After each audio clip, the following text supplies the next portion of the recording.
2005, 2006, 2019, 2021 आणि 2024च्या महापुरानंतरही प्रशासनाची कोणतीच कारवाई होताना दिसून येत नाही। याबाबत शासन आणि प्रशासन गंभीर का नाहीत, याबाबत नागरिकातून उलटसुलट चर्चा सुरू आहेत। कर्नाटक सरकारने आणि केंद्र सरकारने कोणत्याही परिस्थितीत धरणाची उंची वाढवण्याच्या प्रस्तावाची तयारी केली असून त्याबाबत त्यांनी बुडीत क्षेत्राचा अभ्यास करून संबंधित शेतकऱ्यांना नुकसान भरपाई देण्याची तयारी सुद्धा केली आहे।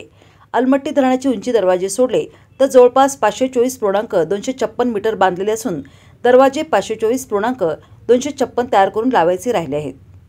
माननीय सुप्रीम कोर्टाने 25 एप्रिल 2000च्या निकालानुसार संबंधित उंची वाढवण्यास आंध्र प्रदेशची हरकत असल्याने सुप्रीम कोर्टाने दरवाजे उंची कमी करून 519.60 मीटर ठेवण्याचे आदेश दिले। कर्नाटक पाणी वाटप लवाद्याच्या निर्णयानुसार उंची वाढवण्याची तयारी कर्नाटक अलमट्टी धरण अधिकारी केंद्र सरकारकडे पाठपुरावा करीत आहेत। त्याकरिता अधिसूचना निघावी म्हणून केंद्रात बैठकीची मागणी केली आहे। हा निर्णय पश्चिम महाराष्ट्रातील सांगली, सातारा, कोल्हापूर नदीकाठच्या शेतकऱ्यांसाठी धोकादायक आहे।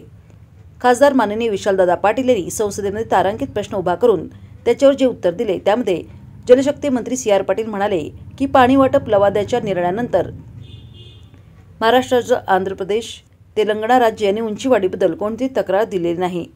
दरम्यानच्या काळात माननीय मुख्यमंत्री देवेंद्र फडणवीस यांनी रुरकी IIT यांच्याकडे प्रस्तावित अलमट्टीचे बॅकवॉटर आहे किंवा नाही याबाबत अभ्यास करण्यासाठी अहवाल मागवला आहे। त्यासाठी 38 लाख रुपये सांगली पाटबंधारे यांनी भरले आहेत।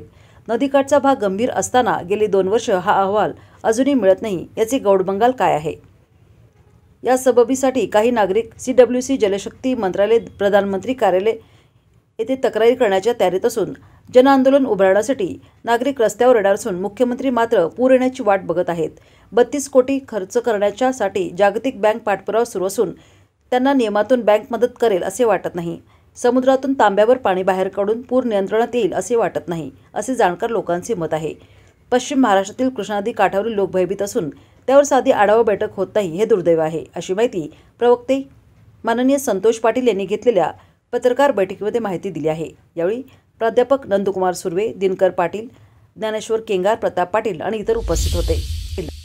सांगली आणि कोल्हापूर या 2 जिल्ह्यामध्ये अलमट्टीचं धरण बांधल्यापासून त्याच्या अगोदर पूर येत नव्हता, परंतु 2005चा जो पूर आला तो अलमट्टी धरण बांधल्यानंतरचा पूर सांगली आणि कोल्हापूर म्हणजे सातारा, कराडपर्यंत त्याचा फुगवटा जाऊन या सांगली, कोल्हापूर जिल्ह्याला पुराचा खूप मोठा फटका बसलेला आहे। 2005, 2019, 2021, 22 आणि 24ला सुद्धा पूर येत होता, परंतु 24ला पूर आला नाही। जेव्हा पाण्याची पातळी शहरामध्ये पसरण्याची वेळ आली त्यावेळेला मी या सांगली जिल्ह्याचे त्यावेळेचे पालकमंत्री सन्माननीय सुरेश भाऊ खाडेसाहेब यांना इशारा दिलता की जर सांगली शहरामध्ये जर पूर आला तर ह्याला जबाबदार पालकमंत्री, असं म्हणल्यानंतर जागे झाल्यानंतर दुसऱ्या दिवशी आपली टीम घेऊन त्यानंतर त्यांनी अलमट्टीला इशारा देऊन पाणी सोडायला लावलं।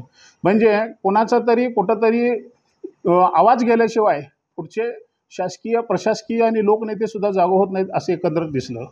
या सांगली, कोल्हापूरला फटका बसत आहे या संदर्भाचा आवाज सन्माननीय विश्वजित कदम साहेब, सन्माननीय जयंतराव पाटील साहेब, सन्माननीय रोहित दादा आणि सन्माननीय अरुण लाड साहेब यांच्या नेतृत्वाखाली विधिमंडळामध्ये ह्या सांगली, कोल्हापूर पूरबाबत अनेक वेळा प्रश्न विचारले गेलेले आहेत, परंतु शासकीय जे प्रतिनिधी असतात ते ढम्मगतीने किंवा त्याचा कुठलाच दबाव किंवा आम्ही त्याच्यात नाहीच अशा प्रकारे वागू लागले आहेत।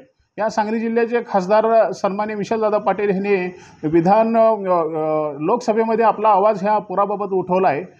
यानंतर या सांगलीचे विधान परिषद आमदार माननीय अरुण अण्णा लाड यांच्या नेतृत्वाखाली एक समिती गठीत केलेली आहे। त्या समितीचं आता सांगलीमध्ये उंची वाढवणे याबाबत लढा चालू आहे। याच्याच अनुषंगाने मी सांगू इच्छितो की 2005ला पूर आला त्यावेळेला हा पूर अलमट्टी धरणामुळे झाला हे सिद्ध झालं। 2019ला ज्यावेळेला पूर आला त्यावेळेला त्या 2019च्या वेळेला मुख्यमंत्री देवेंद्र फडणवीस होते आणि हे एका सांगली जिल्ह्याला भेट देण्यासाठी आलते। त्यांचा कच्ची भवन या ठिकाणी कार्यक्रम होता आणि मी त्यांना निवेदन द्यायला गेलो, परंतु पोलिसांना मला सोडलं नाही, तरी पण मला एकट्या कसं तरी जाऊ दिलं वरती। आणि ज्यावेळेला बाहेर आले त्यावेळेला मी त्यांना मोठ्यानं घोषणा दिली की हा अलमट्टी धरणामुळे, अलमट्टीची उंची वाढल्यामुळे हा खरं पूर येतोय, तुम्ही लक्ष द्या। माझं निवेदन न घेता ते गेले तिथून। त्यानंतर 2019ला मी इथले जे प्रशासकीय पाटबंधारे अधिकारी ह्यांना मी सूचना केल्या होत्या की सांगली शहरामध्ये पाणी येते आणि फुगवटा निर्माण होऊन सांगली शहरामध्ये पाणी अमाप नुकसान होतं आहे.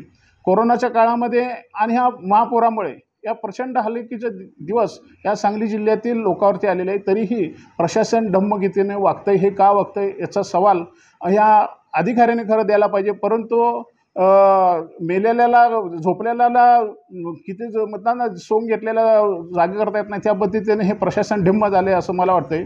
भविष्यकाळामध्ये याचा मी तीव्र माननीय विधान परिषद आमदार